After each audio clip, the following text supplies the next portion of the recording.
You're listening to the CyberWire Network, powered by N2K.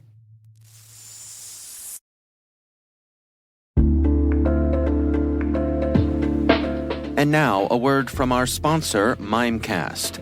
You're wondering if you need more email and collaboration security, because, as it turns out, just protecting your workspace with M365 isn't good enough. You just watched your entire company grind to a screeching halt, all because someone opened a phishing email. Next time, don't rely on one-size-fits-all security. Protect your inbox with Mimecast and diversify your security stack. For a free trial, go to mimecast.com and keep your business from, falling apart.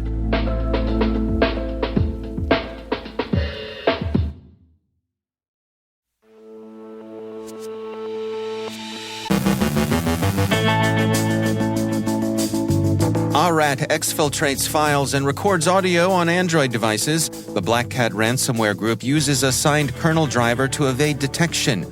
GUI-Vil in the cloud. Unwitting money mules. Yelin unpacks the Supreme Court's Section 230 rulings. Our guest is Mike DeNapoli from Cymulate with insights on cybersecurity effectiveness. And a trio of commercial spyware cases.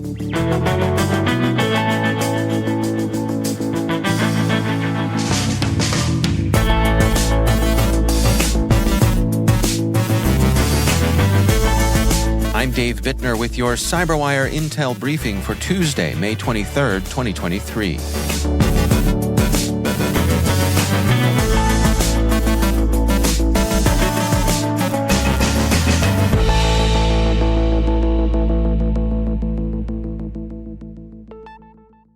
ESET reports finding a Trojanized Android app that's afflicting Android devices with AhRat malware. The iRecorder screen recorder app began its career on Google Play innocuously in 2021, but by August of last year had become malicious. ESET explains that the app received an update containing malicious code quite a few months after its launch. The application's specific malicious behavior, which involves extracting microphone recordings and stealing files with specific extensions, potentially indicates its involvement in an espionage campaign. The malicious version has received some 50,000 downloads. Google has purged it from the store, and ESET has found no evidence of the malware anywhere else in the wild. AhRat is based on AhMyth, and its functionality suggests its origins as an espionage tool. AhMyth itself has an intelligence service heritage. It was used by APT-36, a group probably based in Pakistan, that deployed AhMyth against government and military targets in South Asia. But ESET is careful to avoid attribution in its report. There's considerable crossover between criminal and espionage tools, and the purveyors of AhRat remain unknown. A new report warns of bad luck. BlackCat may be crossing your path without your knowledge. Trend Micro reports that the BlackCat ransomware gang is using a new signed kernel driver to evade detection. The researchers assess that this new kernel driver could be an updated version of signed code Mandiant, Sophos, and Sentinel-1 discovered in December. The three firms' coordinated disclosure showed attackers abusing Microsoft developer accounts certified through Microsoft's hardware developer program to create malicious kernel drivers and use them in ransomware attacks. Trend Micro believes that this new driver is an updated version that inherited the main functionality from the samples disclosed in previous research. They further explain that these kernel drivers are mostly used in the evasion phases of an attack. Trend Micro assesses that this new signed driver is still being developed because it is not structured well and some of its functions currently cannot be used. The report found that threat actors can get their hands on code signing certificates by purchasing leaked ones available on the dark web, abusing Microsoft's portal, or by impersonating legitimate entities. Permiso has blogged about a threat group they've been tracking for the last year and a half, a financially motivated cloud threat actor they've called GUI-Vil. The group is reportedly based in Indonesia and participates in crypto mining, leveraging Amazon Web Services for their illicit operations. The hackers employ graphical user interface tools, including an older version of the S3 browser from early 2021. They use the browser to conduct their operations after gaining access to the AWS Management Console. Researchers say the malware initially performs reconnaissance by monitoring public sources for exposed AWS keys and scanning for vulnerable GitLab instances. The researchers also say that the exploitation of known vulnerabilities, as well as vulnerable publicly exposed credentials, are primarily the methods of initial compromise. Is that new Tinder date really that generous, or is it too good to be true? The U.S. government has begun carrying out over 4,000 legal actions against individuals involved in money laundering schemes. These can include cases involving those who acted sometimes unwittingly as money mules. The Register reports that recently 25 individuals have been charged with participating in money laundering schemes. In one case of note, Craig Clayton of Rhode Island is alleged to have created 65 shell companies in the U.S. and 80 bank accounts to launder over $35 million between 2019 and 2023. U.S. Postal Service Inspector in Charge Eric Shen said, "Anyone can be approached to be a money mule, but criminals often target students, those looking for work, and those on dating websites. When those individuals use the U.S. mail to send or receive funds from fraudsters, postal inspectors are quick to step in and put a stop to money mule activities. Many apparently unwitting money mules have been given strongly worded letters explaining the legal consequences if they don't cease all alleged money laundering. While receiving cash from a virtual date may sound enticing, the old adage, 'it's too good to be true,' perfectly sums up this scheme. Experts agree, of course, that it's just common sense to not take money from strangers on the internet. Doing so can lead to scams and, in this case, unknowingly assisting in large-scale money laundering operations." And finally, 3 spyware cases have attracted attention early this week. The first case involves charges brought against 4 suspects from Bavarian company Finn Fisher, who are accused by German authorities of selling surveillance software to Turkey, the Washington Post reports. The prosecutors say that the licensing requirements were intentionally violated by the suspects as they were selling surveillance software to countries outside of the EU. The outlet notes that the company's FinSpy software was made available under false pretenses to members of the Turkish opposition in 2017 and was used to spy on them. Israeli spyware maker Quadream is shutting down after failure to get authorization to sell its spyware to new clients, AhRat reports. The company also promised products and capabilities that never ended up seeing the light of day, including a broadened scope on their existing offering that allowed for the hacking of Android devices. The provider struggled to compete against fellow Israeli spyware giant NSO Group within the European Union and honed in on Asia, Africa, and Arabic nations.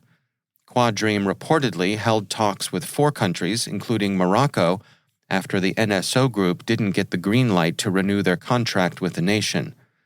An ethical hacker from Amnesty International calls the attempt to strike a deal with Morocco after a multitude of reported spyware abuses proof of the total inability of the commercial spyware industry to police itself. Quadream is in the process of selling off its assets, and its employees are reportedly interviewing with other organizations. And lastly, Mexico's top human rights official, Alejandro Encinas, was found to be targeted by NSO Group's flagship spyware Pegasus, the New York Times found. This case is reportedly the first in the nation's history to target such a high-ranking official in the country's administration. While it isn't possible to confirm with 100% certainty which Mexican government agency targeted Mr. Encinas, only the military has access to Pegasus, sources familiar with the contracts affirm. Mr. Encinas and the military have a less than pleasant relationship, as he has previously accused the armed forces of being involved in a mass disappearance involving 43 students. His phone has reportedly been infected a number of times.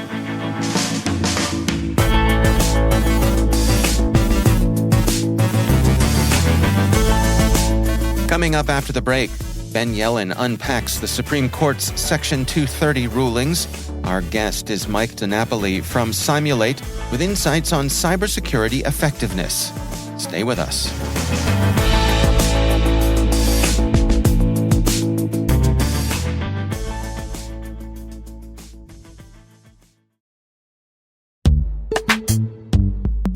And now, a word from our sponsor, SpyCloud, the cybercrime analytics leader.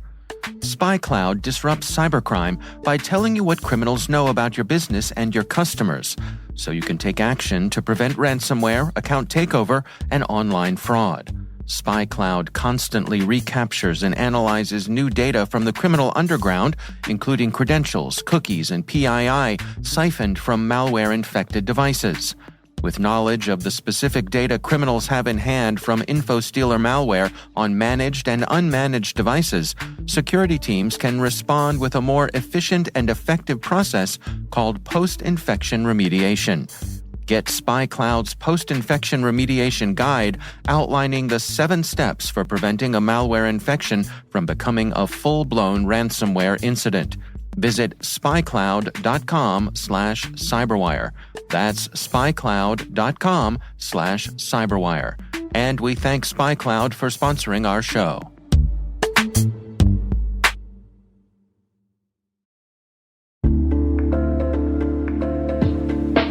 Never refactor your apps again. Never get locked into an IDP. Say goodbye to your old on-prem systems and identity-managed complexity. Now you can solve your biggest IAM problems with identity orchestration, even the messy ones you thought were unsolvable. Bring Strata any IAM use case, like modernizing legacy apps to use passwordless authentication, migrating from one IDP to another, or enabling identity operation resiliency.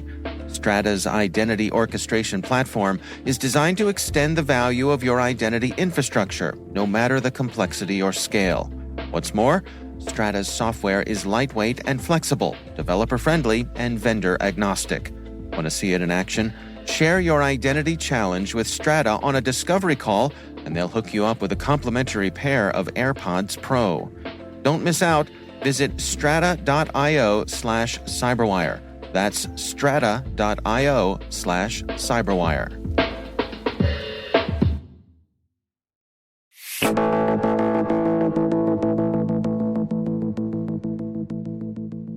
Mike DeNapoli is Director and Cybersecurity Architect at Cymulate, an automated security validation testing company.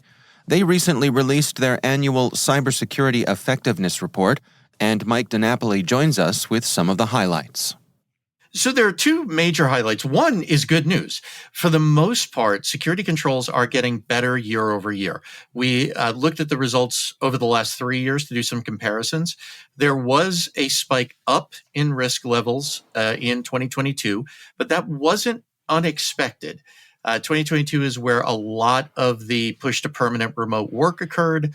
So there were a lot of changes that need to be made to security controls. And therefore, we did expect that overall risk would go up, and it did. But for most security controls over the course of 2022, and I apologize, the uptake was in 2021 when all the remote work happened. But in 2022, over the course of the year, we saw that those same security controls were incurring less risk to the organization. The levels of risk were going down. There were, however, 2 exceptions, and that's the other interesting thing that we found. Well, let's talk about that. What were the exceptions? The first one was defenses around public-facing architecture, like websites and services. So we saw a lot of improperly configured web application firewalls. We saw a lot of organizations that are not adopting newer but not new protocols and technologies. For example, in the email space, there's a distinct lack of DKIM and SPF and those sorts of things being used. So that's one. Public-facing infrastructure, the level of risk associated with that class of infrastructure went up a little bit, and that's not a great thing to see. The second major area of higher risk than expected, was in the defense of data. So what we're seeing is that data exfiltration, while the use of tools like data loss prevention systems and cloud access security broker systems has gone up, the overall risk of losing control of sensitive data has also gone up. And we would have expected that it would come down as those security controls are more often used. So what are the conclusions to be had then based on that reality? So the first one with public-facing infrastructure. As a whole, the industry really has to begin understanding that this is a team sport. While, of course, a business is going to take the most effective security measures they can for their organization, that's expected. We also have to start worrying about working with the greater cybersecurity community. So we have to start implementing protocols like DKIM on email and DMARC on email. Now, those don't directly protect my organization when I implement them, but they do protect other organizations by allowing them to confirm that email sent from my org came from my org.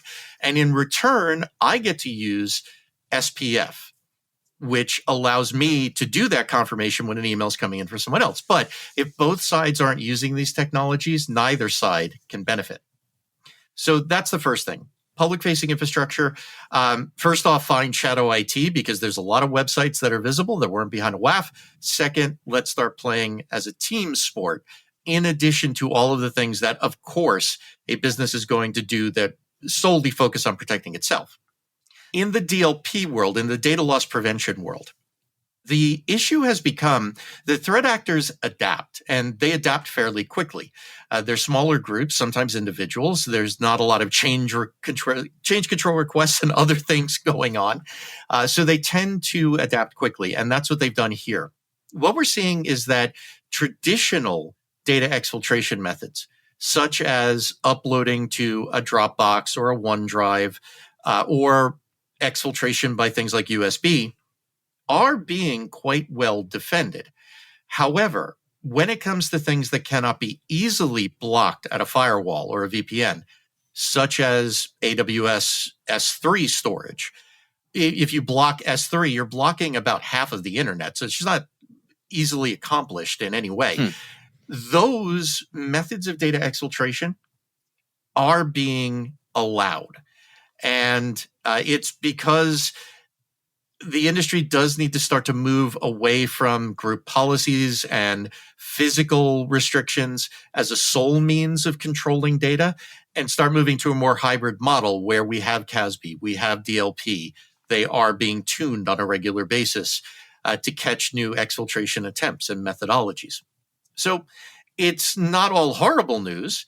The methods that are effective are remaining effective. However, there are much more newer methods that are just very difficult to block with traditional security techniques, and they are gaining steam quite rapidly. So what are your recommendations then, given the information you gathered here? How is it that folks can best go about defending themselves? On the data exfiltration side specifically, there are a couple things that can be done. One is to begin to walk down the path of data loss prevention tools, cloud access security broker tools. And many organizations actually have begun walking down those paths. But these systems are not set it and forget it. So this is something we expect to see the impact of over time. If you are walking down that path and maybe you've already implemented a DLP or turned on CASB and something like O365, of course, make sure that you're assessing it, testing it, that it's doing what it's supposed to do. Prime example of that, we did see that when a user attempted to send sensitive information as any form of email attachment, it was getting blocked. And that's why we say we do see indications that these tools are coming into play. That would be part of a CASB specifically around email. However, if the user were to scrape the text, and in many cases, the text is what is actually the sensitive info, like healthcare information or business confidential or privileged information, and place it in the body of an email, it was not blocked. It was received by the intended recipient. So that is an indication that these tools are beginning to be used, which is good.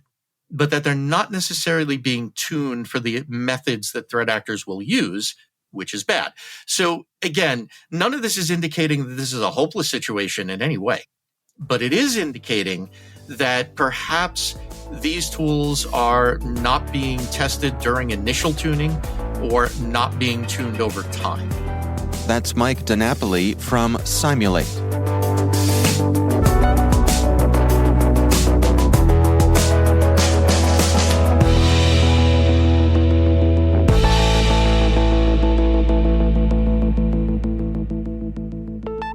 And joining me once again is Ben Yelin. He is from the University of Maryland Center for Health and Homeland Security, and also my co-host over on the Caveat podcast. Ben, welcome back. Good to be with you, Dave. Article here from CNN by Brian Fung titled Supreme Court Shields Twitter from Liability for Terror-Related Content and Leaves Section 230 Untouched. This story's been getting a lot of attention here, Ben. What's going on? Yeah, so this is something you and I have been following for a long time. There were these twin cases at the Supreme Court, one targeting Google as the parent company of YouTube and one targeting Twitter. Both of them concerned acts of terrorism, and these companies were being accused of aiding and abetting terrorism through their algorithms or through the way that they directed users to different videos. And there was a fear in Silicon Valley that these cases would be the vehicle to significantly curtail the power of Section 230 of the Communications Decency Act, which is a shield against liability for many of the most prominent platforms, if they are just acting as platforms where people can post content. There are some very contentious arguments during oral arguments in both of these cases at the Supreme Court. Where I think the justices, in good faith, were trying to work through the complications of this issue. What counts as simply being a platform where some other user's content is being posted, right? And what counts as being the creator of content by simply having these types of algorithms? Is there something unique about these algorithms? Is Google speaking in a legal sense when they direct people who have watched ISIS videos to other ISIS videos? Is that action aiding and abetting acts of terrorism? And I think the Supreme Court was pretty divided on this particular issue, and I think that's reflected in what happened. So in the case that had more to do with the anti-terrorism statute, that was the Twitter case, basically the Supreme Court in a unanimous decision said that these tech companies' actions aren't aiding and abetting terrorism according to the definition of that anti-terrorism statute. They're not taking the sufficient type of proactive measure that would provide material support for terrorists by simply being the conduit to information and having these algorithms directing people to different videos. That cannot be considered aiding and abetting. The Gonzalez v. Google case was set to be the case that really could have cut against Section 230. I think there was some speculation prior to oral arguments that this could be the case where the court reconsiders how broad that Section 230 liability shield is. And what the court did in that case is basically just punt it back down to the lower court, saying, we're not going to resolve the Section 230 issue because we want the lower court to weigh the substantive issues of aiding and abetting terrorism in light of their decision in the Twitter case. So it's just not ripe for review for Section 230. And the allegations in this case about how closely Google was connected with this act of terrorism, which was the 2015 terrorist attacks in France, is so tenuous that it just is not the right vehicle to be the type of decision that would reverse or curtail the powers of Section 230. So this was an unusual per curiam opinion in which no justice actually signed on to it. It's the per curiam opinion, which means the opinion of the court. Basically said, we're sending this back to the lower court without any discussion on the relevant Section 230 issues. So where that leaves us is Section 230 is intact. The online platforms are thrilled that they're not going to be exposed to liability. There's not going to be a million lawsuits just because every time somebody searches something untoward on YouTube or Twitter, they are directed through the algorithm to similarly dangerous content. So I think it's definitely a sigh of relief for Silicon Valley. There are critics of Section 230 and the extent of Section 230 the extent of the Section 230 liability shield. Right. There are certainly critics in Congress, and they're going to have to sort of regroup. They didn't get the decision that they were looking for in this case, so they have to go back to the drawing board legislatively and figure out a way to either amend Section 230 to increase the potential liabilities for some of these companies if they are contributing to acts of terrorism or other activity, or to allow lawsuits against these companies in the event that there have been allegations of political bias. So there is that congressional route where we might see Congress try to engage in some type of legislative action. And there might be some future Supreme Court case, whether it's this Gonzalez case once it's been remanded, or whether it's a different case where there's more of an opportunity based on the facts of the case to decide the Section 230 issue on the merits. So we're just going to have to wait to see if that case presents itself. So no resolution right now. The status quo is good for Silicon Valley, so they're happy. This case, or these cases going the way that they did, does that at all affect the likelihood of future cases making it all the way to the Supreme Court? I don't think that necessarily does. I think if there's some type of case where the facts are very contingent on the particular Section 230 issues, and there have been proper allegations on the substantive law, then I think you would have a much better chance of seeing this actually litigated. The Supreme Court is reticent to decide major legal questions unless they're absolutely forced to. It's kind of this constitutional canon of avoidance. If they don't have to step in and decide something, it's generally, with very notable exceptions, which I will not get into, but it is generally their practice to avoid weighing in on those issues. And I think that's what happened here. This just wasn't a case that was going to be decided by a complex analysis of Section 230 and exactly how it was going to apply. I think with a different set of facts, it could have been very different, and we would have gotten that decision. And now I think the justices, based on the oral arguments and reading probably hundreds of different briefs, are more familiar with some of the Section 230 issues that have been raised and might be more likely in the future to grant certiorari if a Section 230 case comes their way. All right. Interesting stuff. Ben Yelin, thanks so much for joining us. Thank you.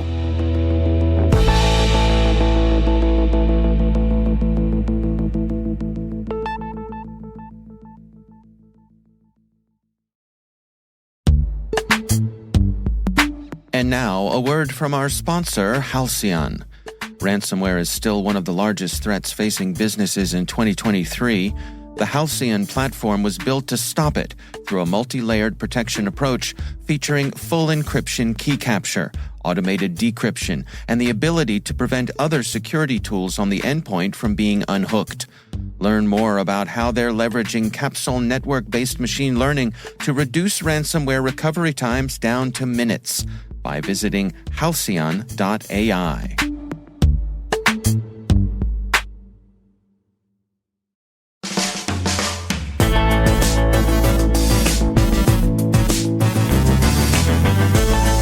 And that's the CyberWire. For links to all of today's stories, check out our daily briefing at thecyberwire.com. We'd love to know what you think of this podcast. You can email us at cyberwire@n2k.com. Your feedback helps us ensure we're delivering the information and insights that help keep you a step ahead in the rapidly changing world of cybersecurity. We're privileged that N2K and podcasts like the CyberWire are part of the daily intelligence routine of many of the most influential leaders and operators in the public and private sector, as well as the critical security teams supporting the Fortune 500 and many of the world's preeminent intelligence and law enforcement agencies. N2K's strategic workforce intelligence optimizes the value of your biggest investment, your people. We make you smarter about your team while making your team smarter. Learn more at n2k.com. This episode was produced by Liz Irvin and senior producer Jennifer Iben. Our mixer is Trey Hester, with original music by Elliot Peltzman. The show was written by Rachel Gelfand. Our executive editor is Peter Kilpie, and I'm Dave Bittner. Thanks for listening. We'll see you back here tomorrow.